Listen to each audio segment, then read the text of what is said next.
If there was ever an episode that needs your feedback, it's this one. Let's talk about confidentiality. What can we say? What can we do? Episode 16, Substitute Teachers Lounge.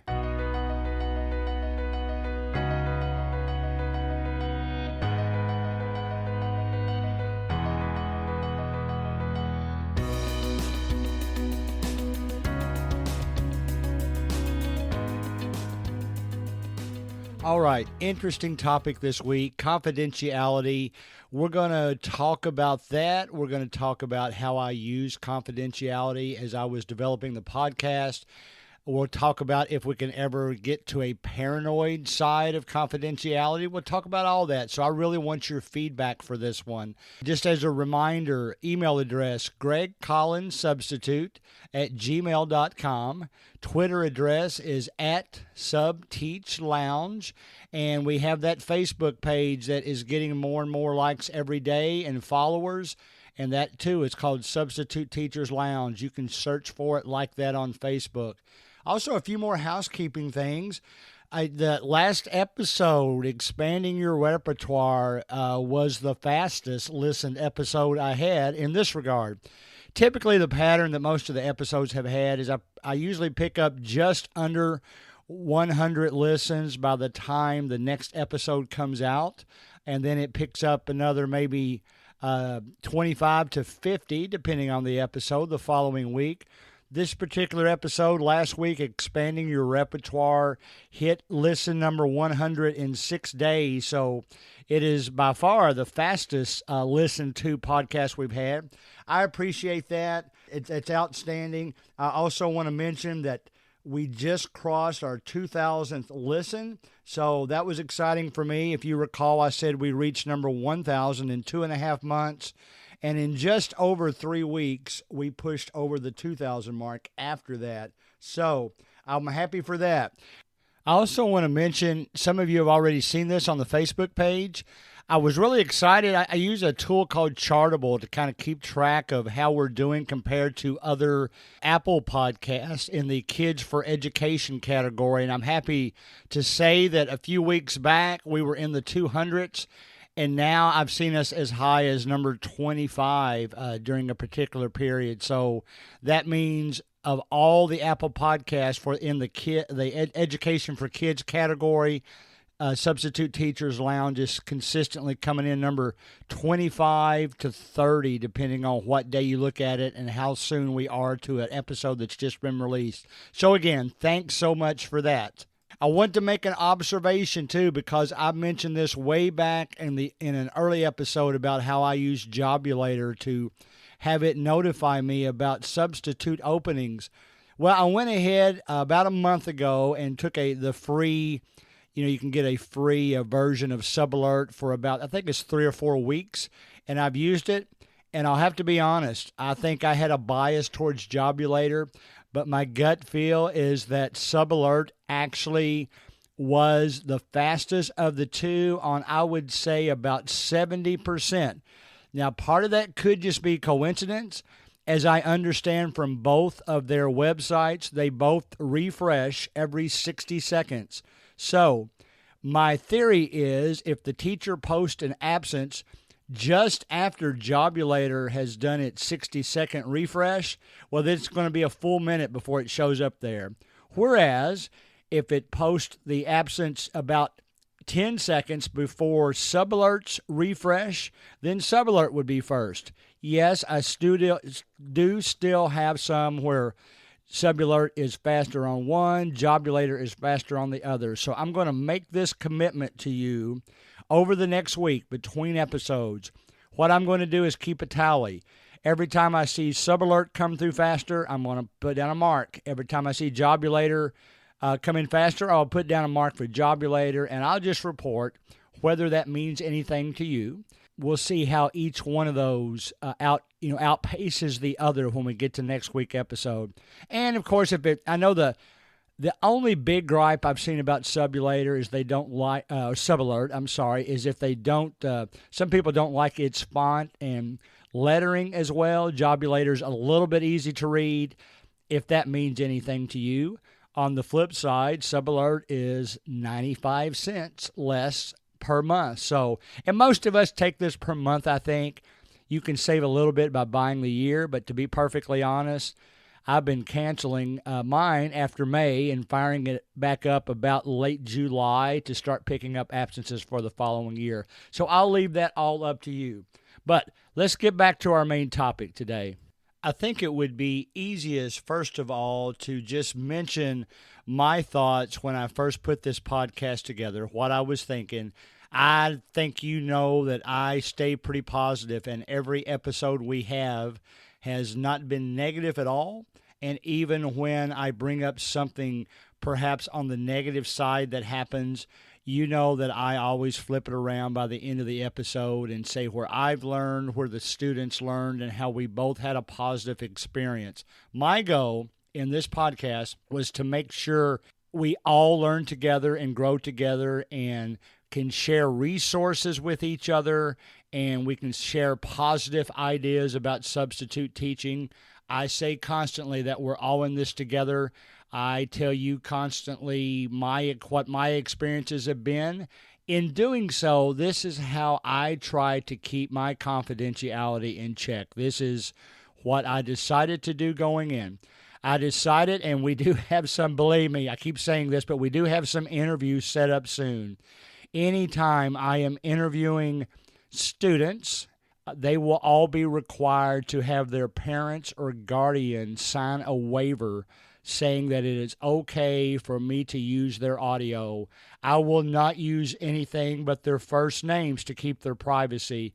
And in fact, I won't even use that if the situation dictates, even trying to keep their names confidential. So that is my promise to you.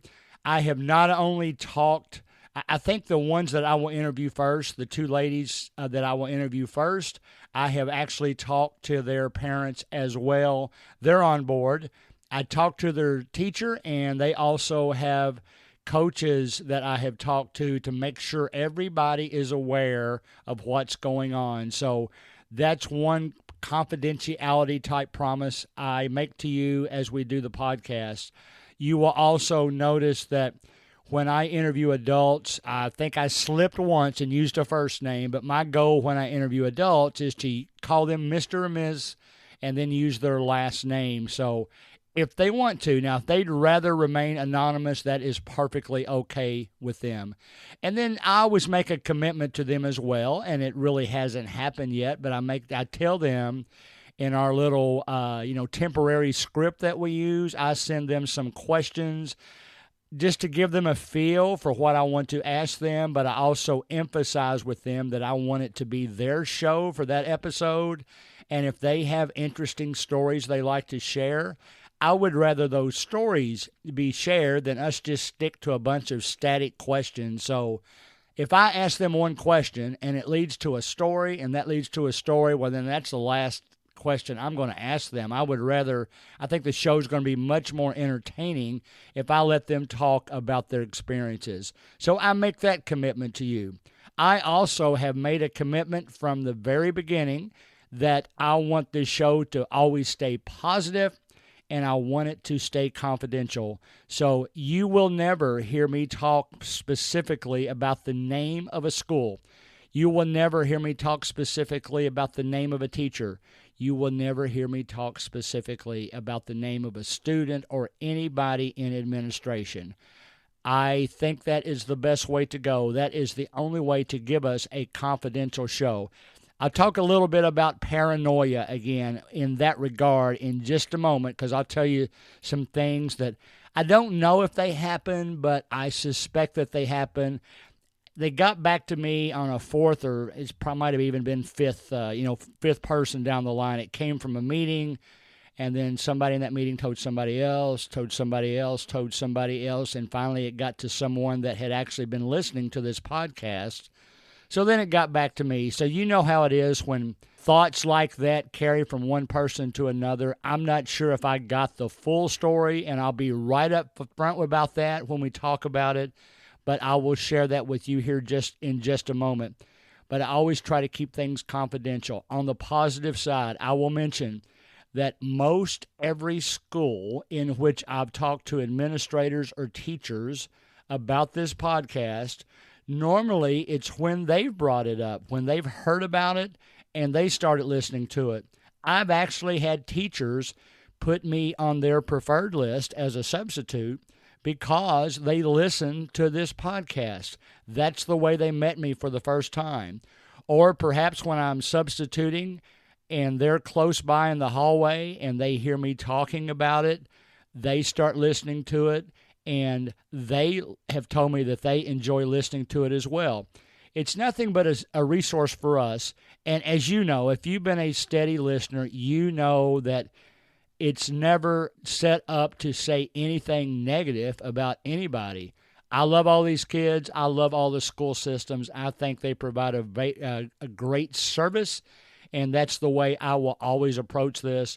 And you know how much I love these students. I talk about them constantly, things that they do, whether it's success in class, their accomplishments. That goes straight to my heart, and I hope that you have seen that as we've progressed. I'll give you a couple of random stories a little bit later on about some things that comically a little bit that happened this week. But I hope you see that in the podcast, that it's always intended to be a positive resource for substitute teachers. It is intended to talk to teachers, regular teachers at times, so that they can let us know what type of substitutes they like to have. That's what we did with Ms. Sheffield and Mr. Morgerson in the past when we interviewed them. So I hope you see that from the beginning, and that's the way I have tried to set up the confidentiality of this podcast, because I think the confidentiality is very important. I'll also mention that one of the things I look at is I look at a lot of Facebook pages for teachers, for substitute teachers, because I like to interact interactively with them rather than, or actually I should say proactively, rather than reacting to comments that are made. I like to interact with them in that regard. And in so doing, I often see things that are posted that are probably a little more specific than I would be posting. Perhaps, you can tell when they're posting it. Some of them, they don't use names, but I have seen some posts that a lot of people complain about their jobs. They talk exactly about what their job was. Let's face it, we're in an internet world. You have heard me say before that if I am substituting for a teacher that I haven't met before, I'm always curious about what subject and grade I'm moving into, especially if they don't give me an indication of that when their details get emailed to me about their class for the next day. They could actually, when they go in to load their absence, they could load lesson plans right there. They can make an attachment, or they can just make some comments about here's what I want you to do. Even if it's just as simple as this is the grade I teach, I will leave sub-plans on my desk. They can leave comments like that. The majority of the teachers, I know they're busy and they don't have the time to do that, but I, as of yet, have never been to a classroom where I was totally lost because the teacher didn't leave anything. All the teachers I have run across have been super, super helpful in that regard, and I have never been left hanging, so to speak, when I do that. But, when you read things on the internet, some of them are very specific. What I do, I will search for a teacher if I do not know them to see if they have a Facebook page. I'm not hacking into their account. I'm strictly looking at information that they have chosen to publicize on Facebook. And by the way, I think most of you know about the court decision that came down on Facebook probably about this time last year. Anything, and I'll say this for your benefit, anything that gets posted on Facebook publicly is considered discoverable and can be used in a court of law. So you might want to think about that moving forward. That's just a little side note. You can privatize your comments and that helps some, but depending on how severe some charges may be, they can still be discoverable. I would encourage you, don't put anything on Facebook that you really don't want the public to see. But what I use it for is that if I find a Facebook page for them, what I hope is on there, and very often it is, they will mention I'm a teacher at this school, and I teach this grade, and I teach this subject. That kind of gives me a good mindset going into the next day, because what I will typically do, I'll do two things.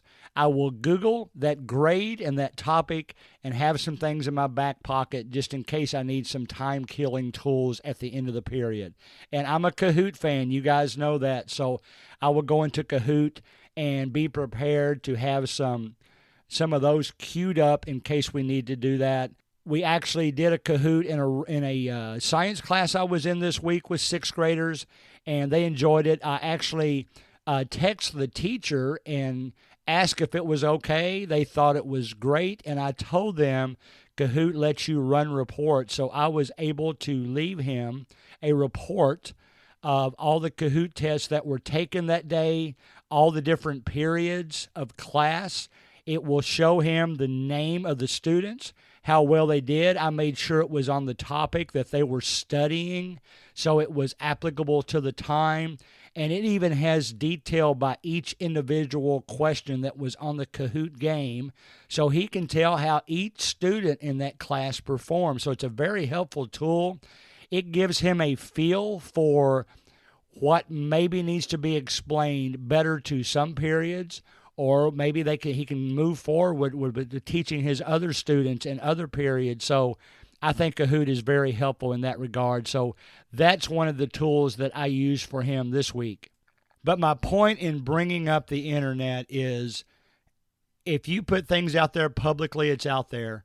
It wouldn't be that difficult on one of these substitute teachers' pages. I'll tell you this in advance. I won't mention any of the pages. I've mentioned them in the past because I like them. But remember, anything you post on there, even though it's on a private page, you have to be accepted as a member. It can still eventually be found through the internet in some way, shape, or form. And if you use a lot of details in your regular page, your own profile, then that could eventually be tied back together. So it might end up being a little bit more specific than you had hoped.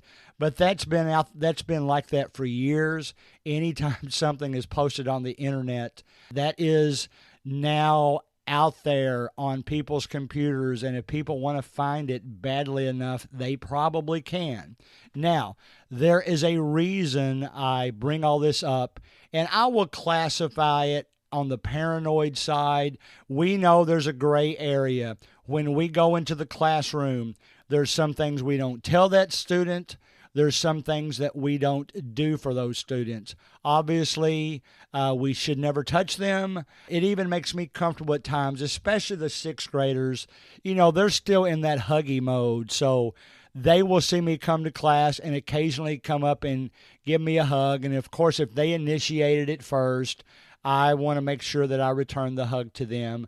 But, you know, we really have to be careful about how we interact with students, especially if we've got a negative situation. We just got to make sure that we don't overreact. So getting all that out in the open, sometimes there's a gray line. That gray line on occasion brings some people to paranoia. And this is the story that had gotten back to me this week. Again, it's fifth hand. It might not have even occurred, but here's what I had heard. I had heard that a teacher had become aware of the podcast and was now concerned because they were going to have to listen to this podcast just to see if they were mentioned. And I hate to hear a comment like that, because I want to, I have always emphasized the positive side when we've done this podcast. I hate that a podcast is out there to help substitute teachers, but yet some people, without actually listening to it, react negatively from the very beginning. And I know if this actually happened and it was the teacher I thought it was, I think I was only in that class one time, and there wasn't anything I shared about this particular teacher. And I don't mean this in a negative way, but to be honest, that day was kind of uneventful. Nothing utterly positive happened, nothing negative happened. So it would not be part of any of the stories I had shared with you. Now, I have had a lot of positive experiences that I have shared with you, and I know you know that I have been careful about not disclosing any names, teachers, or schools when I do that.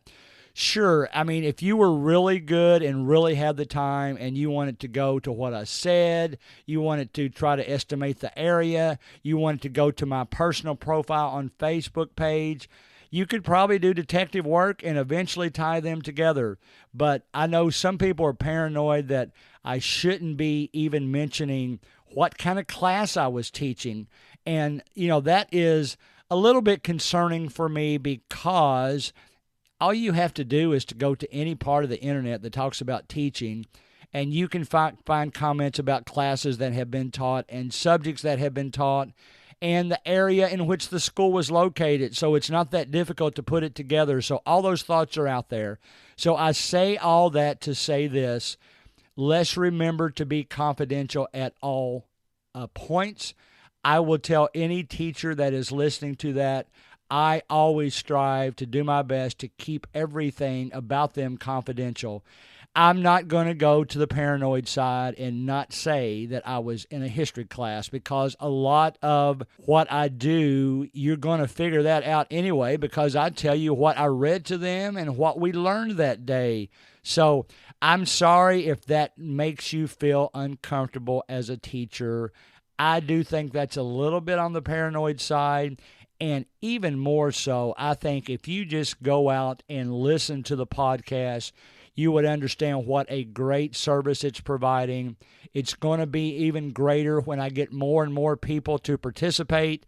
From the beginning, that's been my goal, because I want this to be your show and not just my show. Now, I will tell you one thing. The school in which that teacher is located, if this even happened, I want to give them the benefit of the doubt. I want to do them a favor, and I have already marked them off my list of schools that I will substitute for, not because I'm reacting in a negative way, but I just think in that situation it will make this person more comfortable.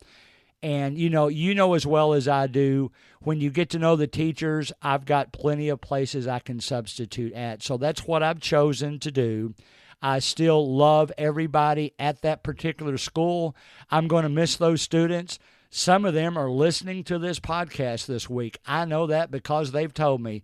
So I will miss those guys. I will probably see them around, like at volleyball games and sporting events and things like that. But I really I just want to give the school and the teacher the benefit of the doubt. And if the fact that the podcast is out there is making them uncomfortable, I understand. I also understand that the vast majority, maybe I guess 95% of all the teachers in school systems I've talked to, they don't have a problem with the podcast, and they treat it, they consider it the positive influence that I hoped it would be. And again, I want you to share your thoughts, though. In fact, I will encourage you, if you're going to share something that you would want me to leave confidential and not mention what we thought, if we have enough answers, I'll just include them on a future podcast episode. So here's what I would encourage you to do. If you want your answer kept private, send it to my email address, gregcollinssubstitute@gmail.com. It'll be easier for me if you put down confidential in the subject line so that I know when I receive it what it is. But I will also set up a response page on the Substitute Teachers Lounge Facebook page for us to discuss this episode. I would be happy to do that and to see what you have to say. I would want to keep that positive. I don't want anybody to have negative reactions. I want us to learn from the confidential experience. and not get into any kind of arguments about it, because that's not my goal. And I hope you realize that I didn't drop that school from my substitute list to try to get back at them or anything like that. I just thought that it would give them a more comfortable situation to be in so that they would not have to face that in the future. So that's what I wanted to talk about this week about confidentiality. Is there a gray line? Are we as confidential as we should be? I certainly try to be, and that's been my goal from the beginning. I hope you are too, and I want us to share any stories that you might have been faced with a confidential situation that you learned from and that you wouldn't do again. And if I run across any of those, I will do the same. And this will be a growing process for all of us. So again, I will mention, email me if you have any thoughts about confidentiality, and or the Facebook page, or even Twitter. That's more of a public response. But if you feel the need to do that, please do that. And as always, want all of us to grow from this, and we want to learn how to get better as substitute teachers. So that's episode 16 of the Substitute Teachers Lounge, and I will see you guys next week. Let's try to grow even more. It's getting really exciting. Believe me, when we jump into that top 10, you're going to be the first to know. And when it comes to confidentiality and anything else you do as a substitute teacher, please lead by the thoughts that Peter Pan shared with us. Think happy thoughts. I'll see you next week on Substitute Teachers Lounge.